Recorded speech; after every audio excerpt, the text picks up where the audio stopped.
आज की इस टेस्ट सीरीज में आप सभी का बहुत बहुत स्वागत है और आपके सामने पहला क्वेश्चन ये रहा कर है प्रत्यक्ष बंदीकरण नियम के अंतर्गत एक व्यक्ति बिना मुकदमा चलाए बंदी बनाया जा सकता है। एक व्यक्ति को बिना मुकदमा चलाए अधिकतम कितने समय के लिए बंदी बनाया जा सकता है, इसके बारे में आपको बताना है। प्लस एक क्वेश्चन मेरी तरफ से कि दोस्तों किस अधिनियम में बताया गया है कि उसको बंदी बनाया जा सकता है। ठीक है, ये दो बातें आपको बतानी है, तो याद रखिए इसके लिए सही उत्तर होगा 3 महीने के लिए। किसी व्यक्ति पर बिना मुकदमा चलाए अधिकतम 3 माह के लिए बंदी बनाया जा सकता है, लेकिन इसके लिए मजिस्ट्रेट वगैरह से परमिशन भी लेनी पड़ेगी और इसको बताया गया अनुच्छेद 22 में। ठीक है, याद रखिएगा अनुच्छेद 22। ठीक है, इंपॉर्टेंट है। 22 कर रहा हूँ भाई, अनुच्छेद 32 में। किसमें बताया गया? अनुच्छेद 32 में बताया गया इसके लिए। ठीक है, और आगे बढ़ते हैं।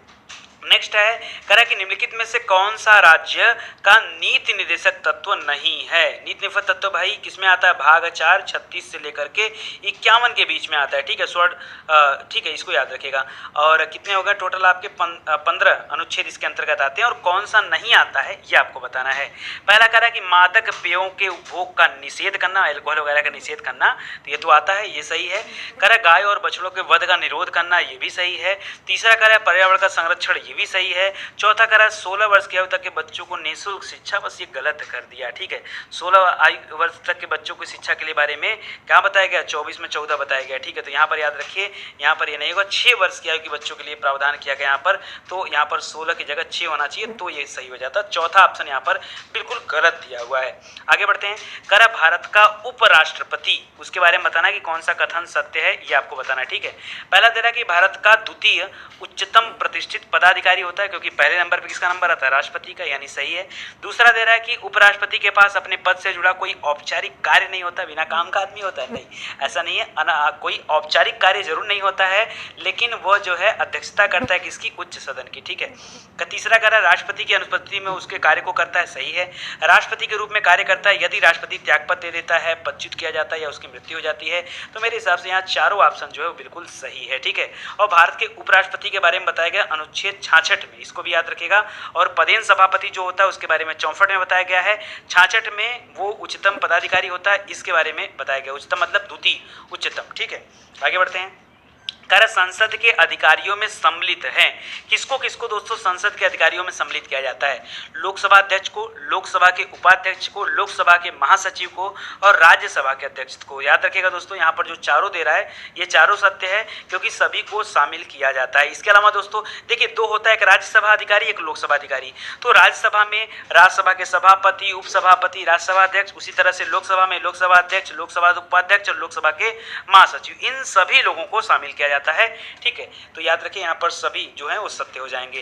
करा सिक्किम निम्नलिखित में से किस संविधान संशोधन द्वारा एक राज्य के रूप में अस्तित्व में सामने आया था, ये आपको बताना है। तो याद रखिए जो सिक्किम था ये 36वां संविधान संशोधन हुआ था, आप सभी को पता होगा। देखिए दो इससे संबंधित हैं। इससे कौन संबंधित है? दो, और एक तो है 35, एक तो है 36। जो 35वां संविधान संशोधन हुआ था वो हुआ था 1975 में। ठीक है, और इसमें किस बारे में बताया गया था? तो इसमें याद रखिएगा सिक्किम को सह राज्य का दर्जा दिया गया था, और 36वें वाले में क्या हुआ था कि उसको पूर्ण राज्य का दर्जा दिया गया था। अब यहाँ पर बात आती दोस्तों कि यहाँ पर तो लिखा नहीं कि सह राज्य की बात कर रहा है कि पूर्ण राज्य की बात कर रहा है, तो ऐसे में मुझे लगता है कि पूर्ण राज्य अगर बोलेगा तो 36वां बोलिए, और या तो आप अगर सामान्य बोलेगा तो 35वां बोलिए। हालांकि 35 ना बोलिए, 36 ही बोलिए, क्योंकि फाइनली तो पूर्ण राज्य ही बना था। और किस नंबर का राज्य बना था? तो 22वां राज्य बनाया गया था हमारे किसको? सिक्किम को। आगे देखते हैं, राजधानी क्या है? गंगटोक है। आगे है अनुसूचित जातियों और जनजातियों के लिए लोकसभा तथा राज्यसभाओं में सीटों के लिए आरक्षण का प्रावधान किस संविधान संशोधन में किया गया? तो ये आपके लिए देखिए नया प्रश्न है। अभी तक आप पढ़े कि किस अनुच्छेद में किया गया, उनकी सीट कितनी होती है, ये सब आपने देखा। और आज मैं आपसे पूछ रहा हूँ कि इसके लिए कौन सा अनुच्छेद जिम्मेदार है। तो याद रखिए दोस्तों, इसके लिए अनुच्छेद जिम्मेदार है 69 में दिल्ली को राष्ट्रीय राजधानी क्षेत्र घोषित किया गया, और 79 में SC/ST के लिए आरक्षण को बताया गया। ठीक है, ये बहुत इंपॉर्टेंट है। और आगे चल के दोस्तों 87 से संबंधित है, याद रखिएगा, क्योंकि 87वें संविधान संशोधन में 10 वर्षों के लिए उनकी आरक्षण व्यवस्था को बढ़ा दिया गया था। ठीक है, तो ये दोनों आप याद रखिएगा। आगे बढ़ते हैं।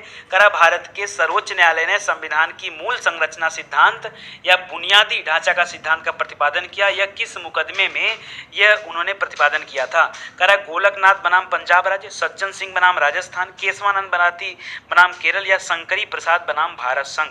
यहाँ पर जो सही है दोस्तों, याद रखिए सबसे बड़ी खंडपीठ तक बनाने की जरूरत पड़ गई थी सुप्रीम कोर्ट को, क्योंकि 13 सदस्यीय खंडपीठ बनी थी, अब तक इससे बड़ी कोई खंडपीठ नहीं बनी है, और यह मामला था केशवानंद भारती बनाम केरल का, ठीक है। और उसमें सुप्रीम कोर्ट ने यह बता दिया कि जो संविधान, जो मूल संरचना का सिद्धांत है वो कैसा होना चाहिए, ठीक है। तो याद रखिए केशवानंद भारती यहाँ पर सही उत्तर हो जाएगा। आगे कह रहा है कि आनुपातिक प्रतिनिधित्व की व्यवस्था निर्वाचन क्रिया प्रणाली के रूप में सुनिश्चित करती है, किसे? कह रहा है बहुमत के शासन को, सरकार में स्थिर शासन को, सामान्य राजनीति की सोच को, या अल्पसंख्यकों के प्रतिनिधित्व को। तो मैं आपको कई बार क्वेश्चन पढ़ा चुका हूं, और मैं आपसे कहता हूं कि जब ये क्वेश्चन आप करेंगे तब ये गलती आपसे होगी। याद रखिएगा निर्वाचन प्रक्रिया में आनुपातिक प्रतिनिधित्व को फॉलो किया जाता है, और उसके माध्यम से क्या होता है कि सभी वर्गों के दलों और हितों और अल्पसंख्यकों सभी को एक उचित प्रतिनिधित्व मिलता है। तो इसके लिए जो आपका सही उत्तर बनेगा वो होगा ऑप्शन नंबर 4, ठीक है। करण निम्नलिखित में से कौन ग्रामीण अर्थव्यवस्था में अंशदान नहीं देता है? कौन ग्रामीण अर्थव्यवस्था में अंशदान नहीं देता है? पशुपालन ये तो देता है, कुटीर उद्योग ये भी देता है।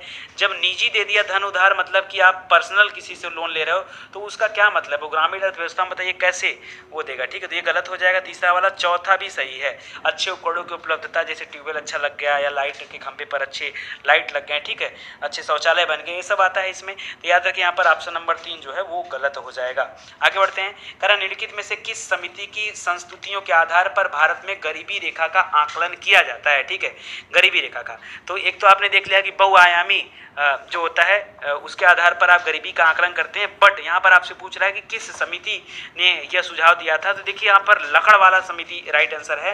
लकड़वाला समिति दोस्तों जो है पूरा था प्रोफेसर डी.टी. लकड़वाला की अध्यक्षता में बनाया गया समिति, लकड़वाला समिति, ठीक है। और इसने जो है अपनी रिपोर्ट निर्धनता के लिए दिया था, निर्धनता की माप के लिए कि कैसे उसका मापन किया जाना चाहिए उसके लिए दिया था बाकी, ठीक है। इसको याद रखिएगा, बी वाला सही हो जाएगा।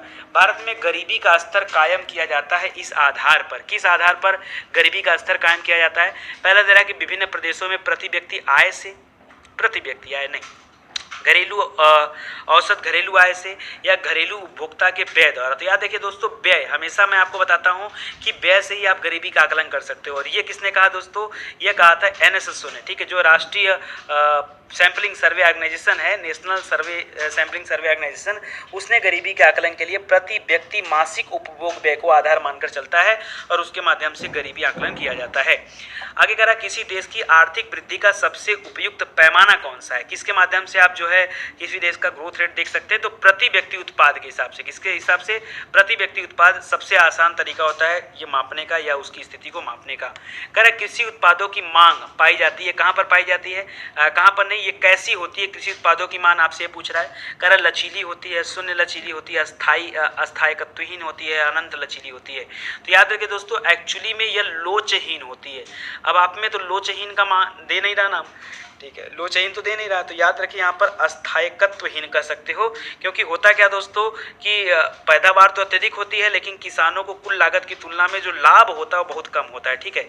इसीलिए ऐसा कहा गया कि कृषि उत्पादों की जो मांग होती है वो लोचहीन होती है या अस्थायित्वहीन होती है। तो ये बहुत अच्छा क्वेश्चन था आपके लिए, याद रखिएगा। कह रहा जब कुल उत्पादन स्थिर होता है तो सीमांत उत्पादन क्या होता है? दोस्तों ये इकोनॉमिक्स का क्वेश्चन है, और याद रखिए जब ये अधिकतम होता है तब ये शून्य पर होता है। याद रखिए स्थिर नहीं, जब ये अधिकतम होता है, अधिकतम बोलना चाहिए यहाँ पर, तब क्या होता है वहाँ पर मार्जिनल यूटिलिटी जो होती है वो शून्य पे होती है। जब ये गिरता है उस समय मार्जिनल यूटिलिटी मतलब सीमांत उत्पादन जो होता है ये माइनस में चला जाता है, ठीक है। तो याद रखिएगा, यानी जब कुल उत्पादन नीचे आता है तो सीमांत उत्पादन कहाँ चला जाता है? माइनस में चला जाता है। ये धनात्मक में नीचे आ रहा है, ये ऋणात्मक में नीचे आ रहा है, ये अंतर होता है। तो यहाँ पे फिलहाल आपका उत्तर हो जाएगा शून्य। आगे बढ़ते हैं। कह सब्जी वाली फसलों के लिए कैसा बाजार उपयुक्त होता है? भाई सब्जी है वो जल्दी खराब हो जाएगी, यानी उसके लिए अति अल्पकालीन सही हो जाएगा, ठीक है। पालक वगैरह क्या सुबह आई शाम को खराब, तो याद रखिए उसको रखना पड़ेगा ना सही तरीके से। तो इसलिए क्या होता है, अति अल्पकालीन जो बाजार होता है वो इसके लिए सबसे बढ़िया माना जाता है, अति अल्पकालीन बाजार। करा निम्नलिखित कथनों में से कौन सा सही नहीं है? जल्दी से बताइए। करा सेब की भंडारण गुणवत्ता कैल्शियम की कमी से घटती है, सही है, बिल्कुल सही है, ठीक है। दूसरा, भारत में पश्चिम बंगाल सर्वाधिक सब्जी उत्पादन राज्य है। पहला नंबर पश्चिम बंगाल, दूसरा यूपी, तीसरा बिहार। कल ही पढ़ाया हूँ। अगला दे रहा, अलसी तिलहनी फसल साल भर उगाई जा सकती है ना, बस यही गलत कर दिए। अलसी तिलहनी फसल दोस्तों इसको साल भर नहीं उगा सकते। समय होता है अक्टूबर से दिसंबर के बीच में इसकी बुआई होती है और अप्रैल मई में कटाई होती है। तो ये हो जाएगा सी वाला गलत हो जाएगा। एक ही ऐसा है, मक्का याद रखिए, मक्का ही ऐसा है जो वर्ष भर बोई जाती है, ठीक है, याद रखिए, बाकी कोई नहीं। और चौथा दे रहा है कि तृतीय पीढ़ी का पीड़कनाशी को सर्वप्रथम C.S. विलियम्स से प्रस्तावित किया गया था, इनके द्वारा। तो ये भी सही है, उनको इन्होंने नाम दिया था, बस इतना याद रखिए। तो सब सही है, तीसरा वाला ऑप्शन गलत है। कह रहा बाजार एक आर्थिक प्रवृत्ति है जो निम्नलिखित में से किस ओर रुझान पैदा करती है, बताइए तो। बाजार जो प्रवृत्ति है कैसे रुझान पैदा करती है, तो जाहिर सी बात है उपभोक्ता की तरफ, कंज्यूमर की तरफ रुझान पैदा करती है, क्योंकि कंज्यूमर से ही मिलकर बाजार बनता है। क्यों भाई, बाजार में क्या है, कंज्यूमर उपभोक्ता जो होता है वही तो बाजार बनाएगा। कह रहा साख पत्र उत्पन्न किया जाता, उत्पन्न नहीं प्रस्तुत किया जाता, उत्पन्न नहीं बोलना चाहिए, यहाँ पर बोलना चाहिए साख पत्र प्रस्तुत किया जाता है, दिया जाता है, तो एक आयातकर्ता के द्वारा प्रस्तुत किया जाता है। याद रखिए, एक आयातकर्ता के द्वारा साख पत्र दिया जाता है। कई बार क्वेश्चन आपको पढ़ाया गया। देखो मैं आपसे पहले भी कोच चुका हूं कि दोस्तों आपकी कम से कम 10 दिनों तक की जो सीरीज होगी वो मैं आपको रिवीजन सीरीज के तरीके में पढ़ाऊंगा, यानी जो कुछ अभी तक आपने पढ़ा है उसको एक बार सरसरी निगाह से देख लीजिए, ठीक है। करा ब्याज की वह दर जिसपे भारतीय रिजर्व बैंक यानी RBI वाणिज्यिक बैंकों को अल्पावधि कोष के लिए उधार देती, मतलब बिल्कुल कम समय के लिए उधार देती, उसी को तो बोलते हैं रेपो रेट। क्या बोलते हैं उसी को? Repo rate. मोस्ट इंपॉर्टेंट, इसको आप याद रखिएगा। और रेपो रेट इसमें कितना है? 5.75%। आगे है, कह रहा है कि किसी अतिचालक द्वारा प्राप्य अधिकतम ताप कितना होता है, किसी अतिचालक के द्वारा प्राप्य अधिकतम ताप कितना होता है। अभी ये क्वेश्चन आया था, जल्दी में पूछा था एग्जाम में, ठीक है, याद रखिए। मंडी परिषद वगैरह जो एग्जाम होता है उसमें पूछा था, क्या आई थी। तो 133 केल्विन आपका राइट आंसर हो जाएगा, ठीक है। 133 केल्विन पे ये मैक्सिमम होता है, किसी चालक द्वारा, अतिचालक द्वारा अधिकतम ताप जो होता है, सहनिक क्षमता, वो क्या होती है? 133 केल्विन होती है, ठीक है।